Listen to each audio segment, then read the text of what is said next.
The assumption is that you're a Christian. That's an assumption. Can't guarantee that, but the assumption is that you're Christian, which means that there is a desire to transform from who you were before Christ into who you shall be in Christ. Amen. And for each of us, and I don't know about you, but I'm in my process. Yeah. Okay. Even standing up here, I'm in my process. Amen. And what I like about these particular passages is that it gives us an opportunity to look back at lessons that Christ taught those who were closest to him. If you would, I would call it an intimate setting. Yeah. He wasn't preaching to the masses. He was talking specifically to his disciples. Okay. Amen. That's it. I don't plan on exhausting these texts this morning, but I would like to draw, again, just 4 simple points. Again, as we're in this process of from what we are to becoming who we shall be, what we like to call it here in Renewing Life, in that process, in the power of changing our mind, I thank God that I could change my mind. Amen. It's the sermon we preached a couple of weeks ago, but it's our motto around here. I thank God we can change our mind. Amen. Come on, y'all, let's think about it. If you were still thinking like you were when you were a 4-year-old or a 5-year-old as an adult, can you imagine how havoc your life would be? Yeah. Thank God we can change our mind. If you were still thinking like you were before you, today, if you would, before you met Christ, thank God for the power of changing our mind. Yes. So as I look at this text, and we're afforded an opportunity to hear a lesson that Christ is teaching his disciples in an intimate setting. I need you to put this in perspective. Have you ever been at work and you see all of the bosses, managers go back into the office? Can I get an amen? And have you ever sat there and wondered what they talking about?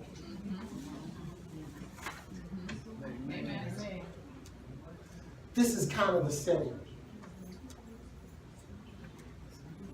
See, it's one thing to say something in public or to see someone in public than to see them at home. Yeah. Yeah. I bet you didn't look like that when you woke up this morning.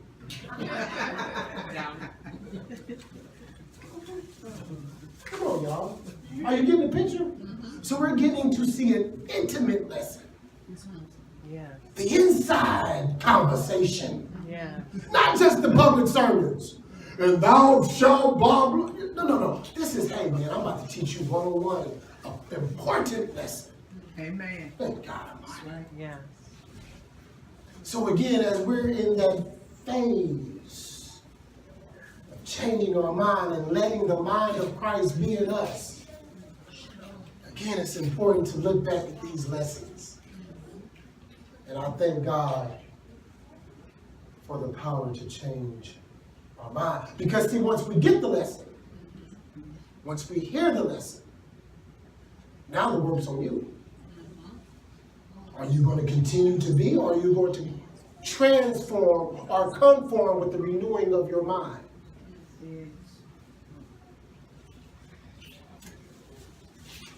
It's one thing to learn 2 + 2 is 4 in a year, but it becomes a whole nother power in your life when you begin to apply it and believe it. Yeah. See, when we have babies, we teach them 2 + 2 is 4.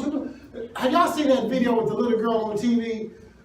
She was talking to her parents, and she was saying 1, 2, 3, 5. And they was like, no, baby, it's 1, 2, 3, 4, 5. And she said, no, mommy, it's 1, 2, 3, 5. And they was like, no, baby. She had to be about 3 years old. And they said, no, baby, it's 1, 2, 3, 4, and 5. She's like, no, it's 1, 2, 3, 5. Have y'all seen that video?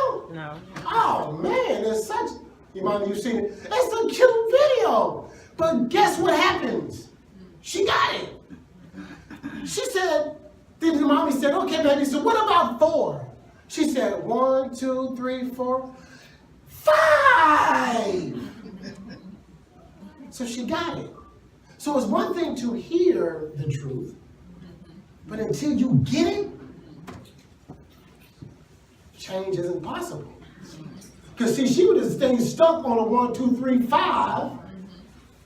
But once she got it, you saw this expression. So y'all, as I share this message, I pray you hear, but not just hear, but become doers of it. Amen. Amen. Right there. Because I'm in another fellowship called NA, and we have this saying called, it's only an understanding and application that it works. You can hear this all day long and keep going back out and struggling with your problems, but it's when you understand it and apply it, then change is possible. Amen. Amen. In the past year, I would say in the past year, and I can't quite put my finger on it, but I found myself in interesting spaces. Can you pull this one back to you so she can see me through the camera? Just pull this chair back. Thanks.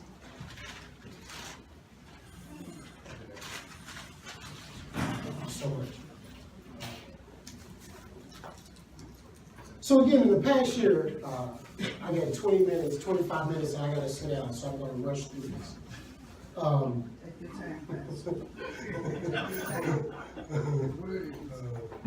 Well, renewing life know what that means. That means I get 2 or 3 closes, and we'll be about 45 minutes. Y'all just kidding. Is anybody hot with me? Am I the only one that's kind of warm? Somebody else is warm? Okay, thank you. So we're going to make that the affirmative. We're warm, so can you turn that down just a hair? Thank God for the heat up in here.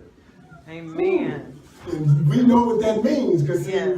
we didn't have heat all the time. Amen? Amen. And God blessed us. Amen. No, I mean that, because I didn't have the money in the bank to get it. But it popped up. Good God. Didn't it pop up, Bob? Just popped up. They called me and said, I had $3,000 in the account. I'm like, what? I'm so serious. We didn't know how we was going to get that thing put in. Bob is the treasurer, by the way. He called me and said, somebody donated. This is what's in. Immediately I called the heating and air conditioning guy. Ooh, turn that down. What was I? Oh, let me pull it back in. Huh? What happened, Bob? Don't use it all up. Not in one day, not in one day. In the past year, y'all, and hear my heart on this. I don't know what it is. I can't explain. I can't put my finger on it. But I found myself to be in situations to where my senses have been super sensitive, if you would, to the needs and the conditions of others. You know what I'm trying to say? I mean, again, I can't quite put my finger on it, but for some reason, in this past year, my heart has been somewhat burdened by the needs of other people. People I don't even know. For example, I was telling you guys last week how I'm going through Walmart, as I always do, but for some reason, I see a lady struggling with a tarp. that burdened me. I can't imagine how many times I probably went through a Walmart parking lot, and somebody was struggling with something, and they paid it no bit attention. But that day, for some reason, I was burdened. And I couldn't find myself driving off without asking her if she needed assistance. The other day, on my way to work, as I always do, I get off the highway to go to the gas station, quick trip to get my sunflower seeds.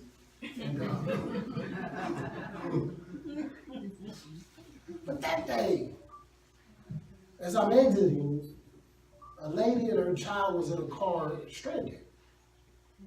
Or at least the car wasn't moving on the side of the road. I went on a quick trip, but for some reason, I could not proceed to work without going back and asking her if she needed help. Y'all, I can't tell you how many times I've seen people on the side of the road. It ain't been that bothered me that they were on the side of the road. As a matter of fact, saw them and kept going and don't even remember I saw them. You know what I'm saying? But that day, something is causing me to be sensitive to the needs of other people. And that day was so touching, I called my wife. She didn't answer her phone, made me mad. So I called my BFF. And hi Tracy, yeah, that's my best female friend. And as a good BFF, guess what? She answered the phone. And I unloaded on her, and I told her the situation, and she, Tracy being Tracy. But I was burdened by her struggles. And then when I heard the story, that just compiled my burden. And just yesterday, we were here doing this, and I ran up to get some staples. And it was kind of drizzling yesterday. And as I was coming out Schnucks, as I always do, I seen a couple and a child that had to be about 4 or 5 years old on the bus stop, and none of them had an umbrella. I couldn't even come back without turning around to see if they needed help.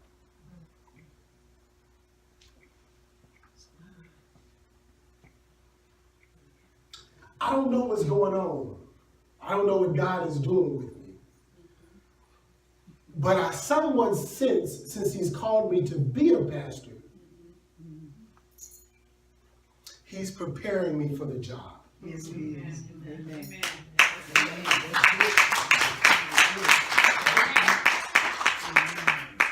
I've never been a pastor before.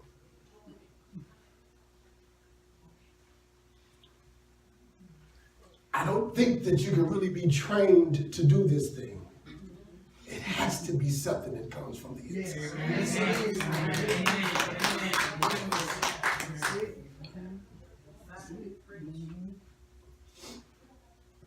Now, the question I've asked myself, again, is why am I starting to see these things more frequently, if you would, than normal? And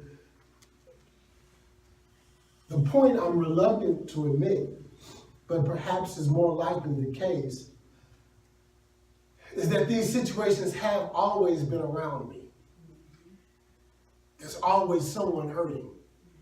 There's always someone, and we see it. We pass by it all the time. Amen. Y'all, we can go through our house, live with people who are hurting, and not even acknowledge their pain.